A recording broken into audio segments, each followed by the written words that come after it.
Everton up against Man City. Can we talk a surprise into existence? That's the aim of this one, guys. And I've got to be honest, and there's a lot of people, everyone I've talked to about this game, they go, you know what? Their voice goes a little bit higher. They go, there might be something that could happen here. Because generally you would expect Man City would destroy this Everton side. But Everton are sort of coming off the back of a surprise pummeling of Brighton. And are you feeling this way? I've got to say, like, I can You've see. gone really high pitched. I can feel something happening here.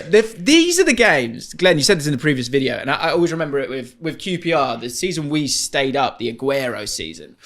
Our home games at the end, we had Liverpool, Arsenal, Spurs, and you thought, you finished. We beat them all at home. So this game, do you feel like that? Are you about to talk in a high pitched voice? Do you feel like there could be a chance for this is going to be great to watch. Wow. I do to a certain extent. Listen, City are like an emotional winning machine. They just play, recover, win, play, recover. They just and they don't seem to reflect on anything. They're just a machine. So I mean, obviously everyone thinks City are going to win. I think it's just the manner of where the fixtures come in the season between the biggest games of the season so far for City, in all fairness. Madrid either side of it, sandwiched in between. Obviously that tie is still in the balance. They've got the advantage coming home. I know it's still 1-1, but they've got the advantage of being at home in the second leg. So they will have half an eye on that, because it is the one that Manchester City fans want. It's the one that Pep wants to win, is that Champions League. So I think there's all the country half wants Everton to win, just to keep the title race alive to a certain extent. And then I think, like we do speak about Everton, they've been below par, but last weekend at Brighton they get a surprise but very emphatic victory. And then they're going home to Goodison, and we've seen what Goodison can be like. It can be a very special place when they're all on board, which I'm sure they are after last weekend, after they saw a little bit of their team I suppose, represent themselves how they wish they represented themselves more often this season. So it is a possibility, but I think we could be clutching at straws. I was sort of anticipating a high-pitched voice, which is what I was actually excited for. No, I got that. Yeah. Glenn did not, though. No, he thought you were being rude. He wasn't being rude. He was just looking forward to a high-pitched voice. Yeah, neither of us have that in the locker, to be honest. Okay, well, just me then, that's fine.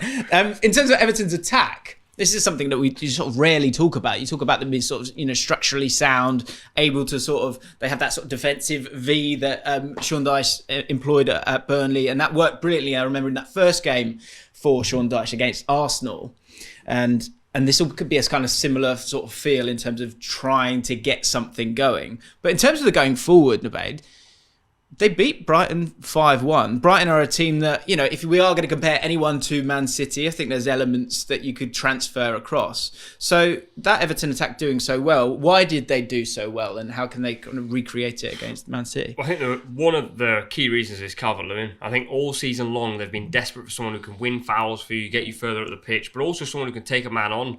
And I think they've really struggled. That Calvert-Lewin is outstanding. I don't think that's been talked about enough. I think Lewis Dunk's been brilliant this season, but there's 2 or 3 times where he ran him ragged and then got the ball into Iwobi and McNeil. The only thing about that game was everything they touched went in. Yeah. Decore smashed in a volley, right-footed. McNeil smashed one in near post. That for me, when it's sort of like once in a blue moon, it's a little bit of a worry, because you're sort of going, they've used up all their luck. A little, or like certain players, you go, he's probably scoring 5 in a season. He's on 6. So how many more is he going to score? But what I will say is definitely that the 2 games will be very similar. Sean Dyche and Everton will sit in. And then you've got to get players like Iwobi and McNeil in transition and get the ball up to Calvert-Lewin. And the beauty for Everton will be, I wonder if Diaz starts. That's the one where Calvert-Lewin versus Diaz can handle that sort of battle. As much as I love John Stones, physically Calvert-Lewin is a menace against that type of defender. So Everton, there's reasons to be encouraged, and obviously we're fighting for the narrative, and that's why Arsenal fans love us. But I think you can logically put it forward, though, because if you understand the game, like, this is the time of the season where the teams down the bottom beat the teams at the top. Like, this game is played in November. It's different. It is. There's those intangibles. And from an attacking point of view, if you think of how Brighton was set up, Brighton just had, they just have 2 centre-backs when they're attacking and attacking. So if it's about space versus possession, if you're going to sort of defend deep, what you need is players that can affect the game when you do get the ball in transition, because there is that space. And I think that's a great point with Dominic Calvert-Lewin, because to have someone who can both be a target man but also run the channels for you, it allows you to sort of attack that space. It also allows the likes of Iwobi's in good form this year, has had a great year, been quite complete as a midfielder. Dwight McNeil, who's certainly caught fire in that game. And the space will be out wide, and they'll be looking to get the ball to Calvert-Lewin if they can. But if not, that sort of third run or that late run from Doucouré, again, he's a perfect player for that kind of system on the counter-attack, because he's not your sort of shadow striker. He's going to play in midfield, but he's got that sort of burst to make his way in, and got 2 goals and 2 key passes in that game against Brighton. The other thing, you sort of touched on it a little bit, with Man City, and when this game is placed, they have to rotate. How many do you take out from the team that play against? Nothing surprises me from Pep, so he might not rotate. You know what it's like, but he made no substitutions at the Bernabeu, so you would expect it. But I've come used to not expecting anything with Pep Guardiola, because I've got some of his players in my dream team, and it's just carnage. But yeah, that's a story for another day. I think it was a really good point what you made on Calvert-Lewin, because I think his hold-up play was exceptional. One thing City do, though, is when that ball comes up the striker, they foul him immediately to stop that counter. Right. But I suppose on the caveat to that is Everton will be decent at set pieces, and they'll be able. I'm sure they spend a lot of time on them under Sean Dyche, and they've got a good sort of height advantage there. They're quite physically big, I think, as a group, with Iwobi and Doucouré and Tarkowski. So it will give an option to put that ball into the Manchester City box and ask questions. Yeah, absolutely. They love that. I mean, time and time again, it's not sort of, set pieces can be quite intricate. Not with Everton. They hit the back post and they'll hit Tarkowski and they'll try and do something that's from there. That's what done at Arsenal on that first weekend. Exactly. In charge. And the one thing, this is why Man City are so hard to beat, is that actually what Guardiola's kind of learned and developed is having size at that back line. If he does go with sort of some of the bigger names, both the fullbacks recently, and it's been Ake and Akanji. I know Walker's come back into the side recently. That's sort of more size. Rodri have got some size as well, and Haaland as well. I'm intrigued to see how many changes are made. I think this will be a big one for Julian Alvarez. I would be amazed if I'm Pep Guardiola. Surely, I think you've got Haaland, De Bruyne. I think he really loves Gundogan. And then he's maybe wants to make those tweaks as well when it comes to the centre-back position. So there could be a lot of changes there. He tends to rotate Gundogan in these games. So I imagine Gundogan gets a rest because he'll bring someone in. I think Rodri will get a rest, and that's the big one for me, because when you come up against a big forward... So Rico Lewis, you think, come in?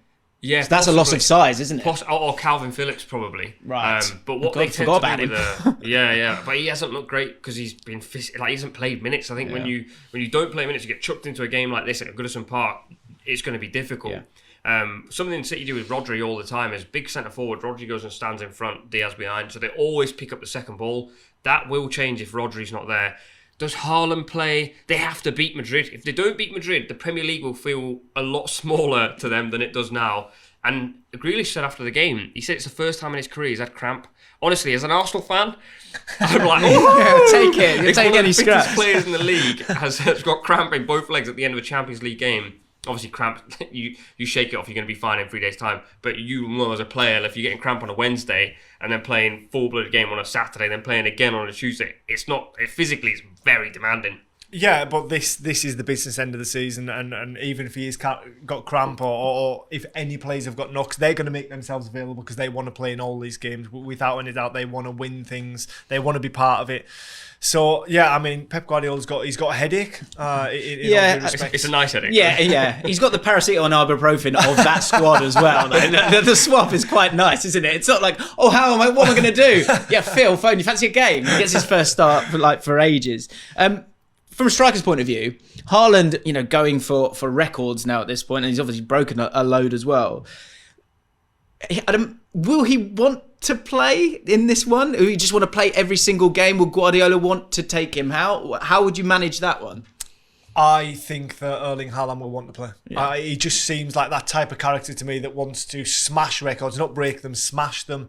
He wants to play every game. I mean, he scores 3 sometimes, gets substituted, and he's a bit like, Gaffer, leave me on, I could have got 5. Yeah. So I think he's still only 22, and I think you've got to remember that at that age, you just want to play football all the time. And he's no different. He's a big kid at heart, and he wants to score goals, and that's what he enjoys doing, and he's doing plenty. Also against Madrid, I think he had the least touches on the pitch. So he's also not one of these players that's constantly exerting himself. So he's got 45 minutes in him against Everton, and he's been substituted a lot this season.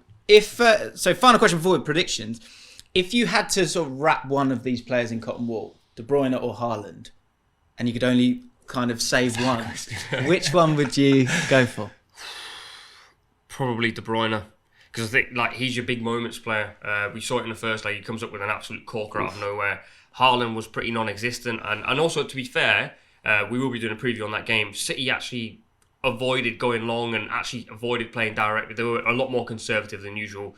But in a big game, you want De Bruyne fully fit. Because when Haaland wasn't at City, it was still De Bruyne who was doing it. Yeah. Unfortunately, I'm in agreement with Nubaid. I would go. Doesn't happen often. I'm so sorry to hear that. I would go De Bruyne. I just feel as though he can create and he can score, like we've seen at the Bernabeu midweek. I feel as though Haaland can have. I mean, yeah, he can change the game in an instant, but he needs that gun to be loaded almost, and the guy to load it is often De Bruyne. Yeah, and in a new low for ESPN's football forecast, I also agree with Nubaid there. I mean, De Bruyne is probably the only player you can't replace. I'm not saying you can totally replace Haaland, but Alvarez, if something was to happen to Haaland, you could bring in Alvarez and he could play as a central striker and he would still offer something. Obviously, he's not Haaland. I get he's not Haaland. Predictions. What are we saying? Just very quickly, you've obviously been in these matches where you take on the side who's top of the league and you're fighting for your life, and they've got that midweek Champions League schedule. Are you is the coach genuinely saying, be very physical today? Because you have people like De Bruyne who picks up injuries easily. And Decore, you're definitely saying Decore, get in on him early. At home as well. It gets the crowd going a little bit as well. Yeah, there is that. No, they've never said be physical. Just be yourself. And I think even if a manager did say go and be physical, it wouldn't be in mind to hurt anyone. Yeah, sure. It would be more in mind for them maybe not to want to go into the challenges because they're protecting themselves for something in the future. But no, I've never had that. Obviously, just play your game. Yeah, but it's about making them uncomfortable, isn't it? I think that would be the sort of the MO for Sean Dyche. Right, what are we saying? Prediction-wise? Go on, Nubaid. I keep getting thrown under the bus having to go first. I'll go first. I don't mind. I'll go first. I think I'm going to go, I've had a feeling all week. 1-1. I'm going to go 1-1. Maybe even a 1-0 for Everton. What? You can't take 2. Okay, hang on. Go on, let's blow this. Let's blow the season up. 1-0 Everton. Heard it here first. What are you saying, Glenn? I am going to go City to keep cruising. Even though that it's a possibility, I just think that they're just in that mood, that emotionless winning streak. I think they'll just pip it 2-1. Do you know what I've just had? Because we have this regularly. Because I've had a flash forward, not a flash back. I've had a flash forward going 5-1 Man City, pumped them. Although I did get West Ham right last week. Just wanted to get that on camera. Nubaid, what are you saying? Everton haven't beaten Man City since 2017, 12 games. So I don't think they'll win. As you just said that, I was going to go 1-1, then you said that and I'm going, Foden, it's 6, Manchester City, the title rolls on. I'm going to go City 3-1. Really? Okay. Yeah. Right, guys, do you believe in an Everton shock? Let us know in the comments down below. Thanks so much for watching ESPN on YouTube. And for more sports highlights and analysis, be sure to download the ESPN app. And for premium content and live streaming, subscribe to ESPN Plus.